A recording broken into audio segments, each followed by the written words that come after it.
서울시가 어제 뭔가를 좀 밝혔습니다. 한강공원이죠? 여기서 금주를 하는 방안, 그러니까 술 못 먹게 하는 방안을 검토하겠다는 거예요. 그러자 이거 과잉이다, 아니다, 불가피하다. 이유는 두 가지로 설명이 되고 있습니다. 서울시가 공식적으로 밝힌 이유는요, 코로나19 방역 차원이다. 그래서 한강공원에서 술을 못 마시게 된다, 이런 설명이었어요. 그럼 앞선 기사하고 좀 안 맞잖아요. 정부는 앞으로 좀 완화한다 이 얘기를 하는데 서울시는 더 강화하겠다는 거잖아요. 그런데 단순히 그 이유뿐만 아니라 이런 이유도 있다고 추정이 됩니다. 최근에 한강변에서 숨진 대학생 그 일이 있었잖아요. 이거를 최근에 이게 굉장히 관심이 높으니까 이거를 의식해서 아예 술 못 마시게 하려는 거 아니냐. 뭐 이런 분석도 좀 있습니다. 그래서 이거에 대한 얘기가 실려 있는데 불가피하다? 아니다. 이건 과잉이다. 오바다. 이런 의견이 갈립니다. 먼저 이준석 전 최고위원. 이거 어떻게 보세요? 이 검토, 아직은 결정된 건 아니고 검토하겠다는 거예요. 실제로 이번에도 의대생 사망 사건 같은 경우에도 우선 과량의 음주를 한 것은 거의 확실한 것으로 보입니다. 나왔던 사진이나 이런 걸 봤을 때.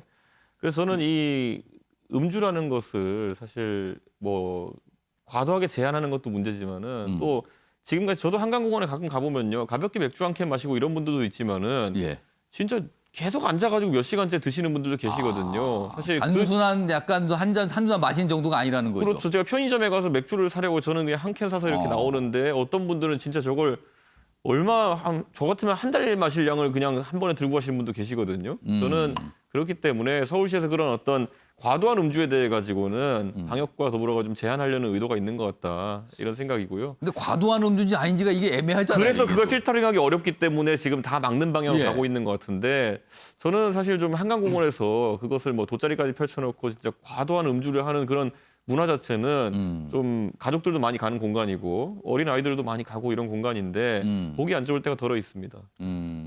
나도 서울시의 고민은 이해는 된다 이 말씀이시네요. 정구택 전 부대변인은 어떻게 보세요?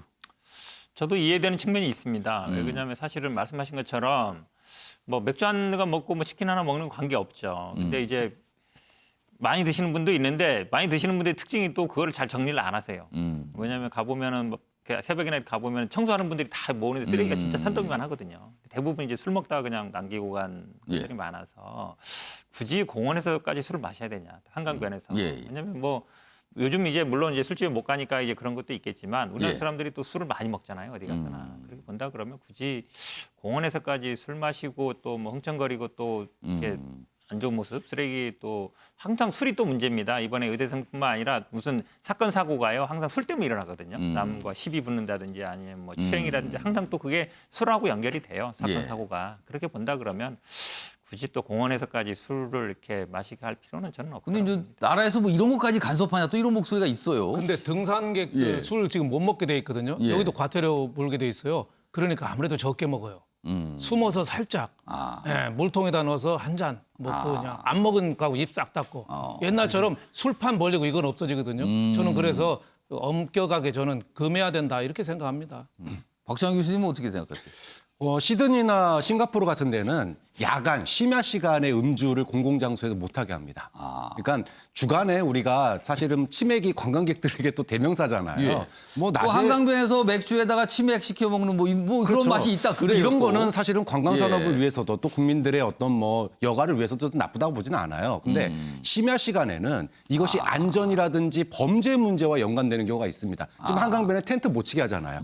마찬가지로 본다면 밤 10시 이후에 음주 이제 판매라든지 취사 이런 것들을 금지를 한다면 조금이라도 좀 부작용이 좀 덜하지 않을까. 옛날에 12년도에 경포대수욕장에 음주를 금지한 적이 있거든요. 근데 주변 상인도 반대하고 관광객들도 그렇겠죠. 그때는 반대했어요. 그런데 시대가 바뀌었습니다. 옛날에 술 먹고 노래 부르고 떠들던 고성방가의 시대가 아니고 이제는 가족과 함께 즐기는 시대니까 심야 시간에 음주를 제한하는 것 정도로 한다면 국민 여론도 상당히 동의하지 않을까 싶습니다. 그러니까 이 문제가 이 주변에 또 장사하시는 분들하고 관계가 돼 있어요. 아무래도 이제 장사가 좀 줄어들게 되겠죠. 팔리는 게요. 그래서 뭐 일단 검토라는 정도로 좀 나와 있습니다. 자, 이 얘기 나온 김에 정구택 네. 전 부대변인 변호사시니까 사실 이 한강변에서 그러니까 이게 비극이죠. 대학생이 이 숨진 채 발견된 상태예요. 자, 이거 사실은 이게 핵심은 이게 사고인가 사건인가 이거에 대한 그렇죠. 지금 뭐 여러 가지 관심사거든요. 제보가 많이 들어오고 있고요. 뭐 사진도 공개되고 이런 상황입니다. 이런 제보와 사진들이 많이 됐고 공개도 됐는데 이게 어떤 사고인지 사건인지를 풀 수 있는 실마리가 좀 될까요? 어떻게 보세요? 약간은 도움이 되겠죠. 왜냐하면 이제 진술의 모순을 이제 사진 공개된 거 보면 이제 그분들이 예. 새벽 2시쯤에 한 50분간 봤다는 거잖아요. 예. 근데 사진을 찍었다는 거는 뭔가 이상하기 때문에 찍은 거잖아요. 아. 우리가 다른 사람 사진을 그냥 찍지는 않잖아요. 저 사람 뭔가 이상하다. 물론 이제 뭐 훔쳤다고 생각할지 모르겠지만 저도 그거 좀 이상해요. 왜 그러냐면 친구 사이에 뭔가 훔치는 모습을 보일 수는 없거든요. 근데 그 사람들을 보기에도 이상하다. 우리가 왜냐하면 다른 사람 사진을 함부로 찍지는 않잖아요. 그렇겠죠. 그렇죠. 그러니까 새벽에. 찍을 만한 어떤 이유가 있었을 것 같은데. 그러니까 통상적이지 않은 모습이라고 본 것 같아요. 그렇죠. 뭔가 찍으신 조금 이상한 분들은. 모습을 보였다는 거죠. 예. 그렇지만 그렇다고 해서 지금 이제 모든 관심들이 이제 부검 결과가 어떻게 나올 거냐. 예. 이번 주냐 뭐 다음 주냐 나올 것 같긴 그래서 한데. 언제입니까? 그 정확하게 부검 결과 나오는 그건 모르죠. 근데 아마 뭐 이번 주는 아니어도 다음 주 정도 나올 걸로 보는데요.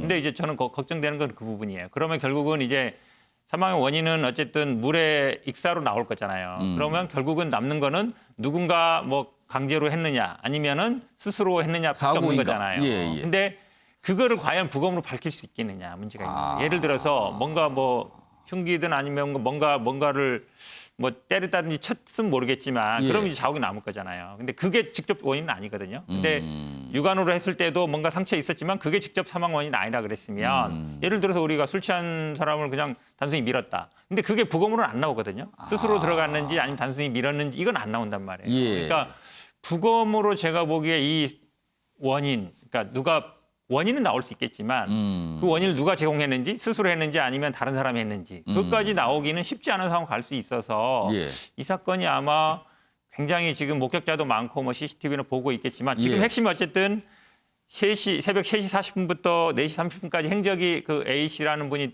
특정되지 않는다는 거잖아요. 근데 그거를 본 사람이 있으면 모르겠지만 아직까지는 정확히 모른다는 것이고 예. CCTV나 아니면 뭐 차량에 있는 블랙박스로도 모른다 그러면 이걸 예. 과연 어떻게 밝힐 수 있느냐. 예. 제가 보기에 아마 경찰이 이 부분에 고민이 많을 것 같습니다. 그러니까 검찰도 사실은 경찰도 그러니까 워낙 많은 분들이 관심을 갖고 있어서 뭐 경찰에서도 기사로 나오는 거에 따르면은 좀 괴로움을 호소하고 있다. 뭐 이런 내용도 좀 있습니다. 너무 많은 관심이 있다. 그리고 제보도 많이 들어온다. 근데 중요한 건 역시 진실이죠. 정확하게 무슨 일이 과연 있었던 것인가. 경찰이 그 부분만큼은 좀 정확하게 밝혀냈으면 합니다. 물론 그 과정에서 뭐 억울하거나 이런 분이 있으면 또 안 되겠죠. 아무튼 많은 분들이 지금 관심을 갖고 있는 사안이라서 좀 소개를 좀 해드렸습니다. 다음 기사는요. 뭐 최근에 이런 현상이 좀 있다 그러네요. 보겠습니다. 불멍, 물멍, 달멍. 돈 써가며 멍 때려요. 이 멍 때리라는 게 이게 시쳇말로 이게 이제 속어인데 이렇게 그냥 기사에 등장합니다. 2030 세대를 중심으로 힐링을 위해 멍하고 있답니다. 뭔가를 보면서. 근데 그 영상이나 어떤 본 대상이 굉장히 단순한 거래요. 그러니까 장작불이 피어오르는 거, 물이 흘러내리는 거, 달이 떠 있는 거 이런 거를 좀 멍하고 본다는 거예요. 여기 보시면 지금 보시면 뭐 이런 영상, 이런 종류의 영상인데 그냥 장작불 타오르는 걸 계속 보고 있는 겁니다. 그러면서 뭔가 마음의 안정을 얻고 힐링을 한다는 거예요. 자, 이런 이유가 뭐냐면 세상이 하도 복잡하고 하도 볼거리도 많은데 이제는 피로하다는 거죠. 그래서 아주 단순한 거를 보면서 마음을 가라앉히고 힐링을 한다. 그리고 여기 보면 영화관에선 모닥불 영상 틀어주는데 6,000원이랍니다. 들어갈 때. 이런 경우도 있습니다. 박찬환 교수님. 네. 뭐 이런 현상이 있답니다. 이거 어떻게 보세요? 저도 작년부터 집에 촛불 켜놓고 불멍하고 있습니다. 아, 괜찮습니까? 네, 보시면은? 코로나 시대에 갈 데가 없는데 스트레스를 굉장히 많이 받잖아요. 그런데 온 식구가 거실에 불 다 꺼놓고 촛불 하나 켜놓고 한 10분 정도 불멍을 하는 겁니까? 네, 가만히 보고 있으면 뭐 아무 얘기도 안 합니까? 아무 얘기도 안 합니다. 그러면 생각이 없어져요. 그러면서 굉장히 마음이 편안해집니다. 이게 명상 효과가 있거든요. 그러니까 현대인들이 뭐 코로나부터 시작해서 여러 가지 스트레스가 많은데 예. 그 스트레스를 해소하는데 사실은 불멍이나 물멍 같은 거 한강변 쳐다보고 있는 것들이 예. 돈이 안 들어가면서 굉장히 효과적이에요. 우리가 스트레스 해소에 여러 가지 좋은 게 많은데 예. 운동이 좋잖아요. 근데 이건 예. 돈 들어갑니다. 개인 PT 받는 분도 있었고 또 잠 자는 것도 스트레스 해소에 좋아요. 근데 잠은 수면 산업이 지금 전 세계적으로 1천억이 넘습니다. 1천억 달러가 넘어요.